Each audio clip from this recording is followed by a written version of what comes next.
आएगा, हाँ बदलेगा किस्मत का लेखा। नमस्कार दोस्तों, ज्योतिष और वास्तु के आपके इस प्रोग्राम में बहुत बहुत स्वागत है। मैं हूं आपके साथ आचार्य गौरव। दोस्तों, आज का जो टॉपिक है वो है बीमारियों से संबंधित, क्योंकि आज के समय में बीमारियां हर घर में हैं। किसी ना किसी रूप में लोग बीमार ही हैं। ऐसा कोई घर नहीं बचा जहां कोई बीमारियां ना हो, कोई दिक्कत ना हो, दवाइयां ना जाती हो, ऐसा कोई घर अछूता नहीं है। आज इसी टॉपिक पे हम बात करने वाले हैं कि क्या वजह ऐसी रहती है कि कुंडली को अगर हम माध्यम बनाएं, उसके आधार पे अगर हम देखें तो बीमारियां कैसे घर करती हैं। देखिए, कुंडली में मैं हमेशा से कहता हूं कि लगन को देखना बहुत ज़रूरी है। अगर लगन स्ट्रांग है, कुंडली में लगन पाप ग्रहों से दृष्ट नहीं है, या पाप ग्रह लगन में नहीं बैठा, या लगन का संबंध 6, 8 और 12वें भाव से नहीं है, तो यहाँ पर देखा जाता है कि जो स्थितियाँ हैं, देखो सिंपल सी बात है दोस्तों कि लगन का 6 या 8वें में आना ये तो तय है कि अगर पाप ग्रहों से दृष्ट है लगन और लगन का स्वामी 3, 6, 8 या 12वें भाव में चला जाए तो हेल्थ इश्यूज तो उसकी महादशा या अंतरदशा में हेल्थ इश्यूज तो मिलते ही मिलते हैं। अब हम कैसे पहचानें कि इनको हम कैसे ठीक कर सकते हैं। दोस्तों देखो, केवल सिर्फ इतना देखना है कि आप अपनी कुंडली का विश्लेषण कराते वक्त अपनी महादशाएं देखें कि किस ग्रह की महादशा है। कई बार ऐसा होता है कि कुंडली में लगन स्ट्रांग है, लगन बली है और बाकी चार्ट के अंदर वर्गोत्तम बैठा हुआ है लगन, फिर भी ऐसे इंसान को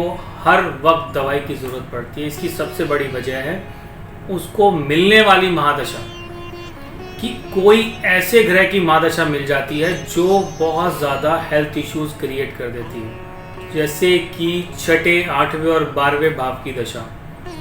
और अगर यहाँ पर इन भावों के स्वामी भी क्रूर ग्रह हैं तो स्थितियाँ बहुत ज़्यादा परेशान करती हैं। दोस्तों, हेल्थ इश्यूज जेनेटिक भी होते हैं। कई बार आपको अपने माता पिता से मिलता है, कई बार हमारी आदतों से भी।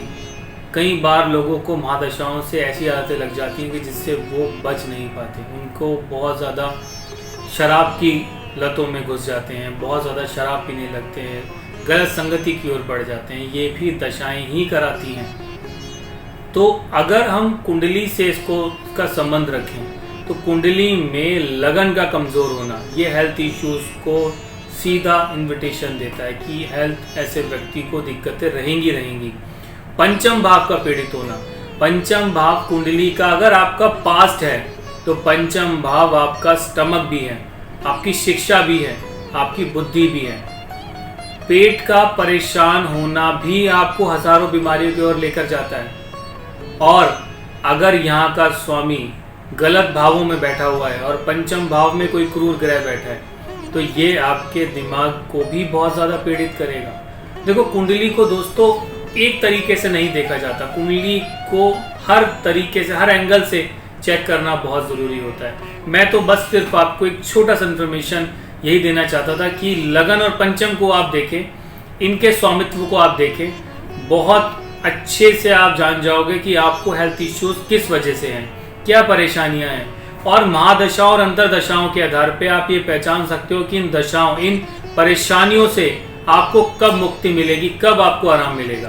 तो दोस्तों, हर लगन के लिए तो बहुत सारी रेमेडीज बनेंगी, लेकिन मैं चाहता हूं कि 1 से 12 लगन के लिए अगर मैं कुछ आपको बताना चाहूँ तो वो छोटी सी चीज़ आप कर लीजिएगा।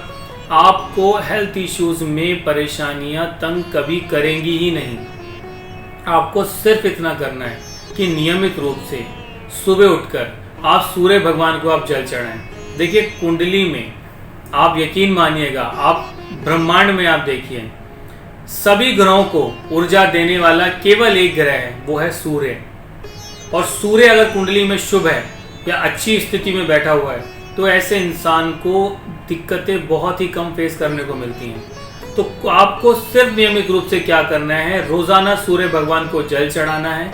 आपको बहुत ज़्यादा क्रोध आता है, बहुत ज़्यादा गुस्सा आता है, छोटी छोटी बातों पे एग्रेशन होता है, तो पानी में थोड़ी आप रोले डालें और आप ये सूर्य भगवान को आप अर्पित करें। आपको ये लगता है कि पेट से संबंधित परेशानी है या आपको बहुत ज़्यादा स्टमक आपका डिस्टर्ब रहता है तो पानी में थोड़ी सी आप हल्दी डालें और ये आप रोज़ाना सूर्य भगवान को आप अर्पित करें। आपको ये लगता है कि दिमाग आपका स्थिर नहीं रहता, आपको बहुत ज़्यादा उथल पुथल आपके दिमाग में बनी रहती है, बहुत ज़्यादा परेशानियां आपको अशांति मन में बनी रहती है, तो आप क्या कर सकते हैं कि कोशिश करें कि पानी के अंदर थोड़ा सा आप जो तुलसी के पत्ते होते हैं, तुलसी के जो बीज होता है, थोड़े से तुलसी के बीज डालकर ये सूर्य भगवान को आप अर्पित करें।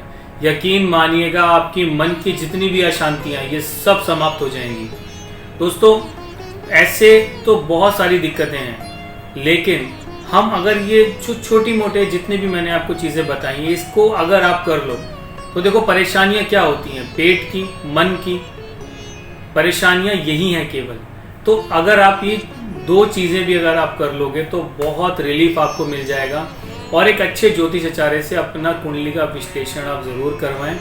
मैं इसी प्रकार शॉर्ट कुछ वीडियोस आपके लिए लेकर आता रहूँगा। और अगर आपको लगता है कि वीडियो अच्छी है, आपको सब चीज़ें समझ में आई हैं, तो ज़रूर इसको आप लाइक करें। दोस्तों शेयर और सब्सक्राइब ज़रूर करिएगा चैनल को। जितना आप शेयर करेंगे लोगों तक इन्फॉर्मेशन पहुंचेगी और मुझे भी आप लोगों से बहुत कुछ जानने को मिलता है। आप जितनी भी बातें मुझसे शेयर करते हो, बताते हो, मुझे बहुत अच्छा लगता है और मैं कोशिश करता हूं कि उन्हीं टॉपिक्स पर और वीडियोस आपके लिए लेकर आऊं। तो दोस्तों अभी मुझे इजाज़त दीजिए। बहुत बहुत नमस्कार, आपका धन्यवाद।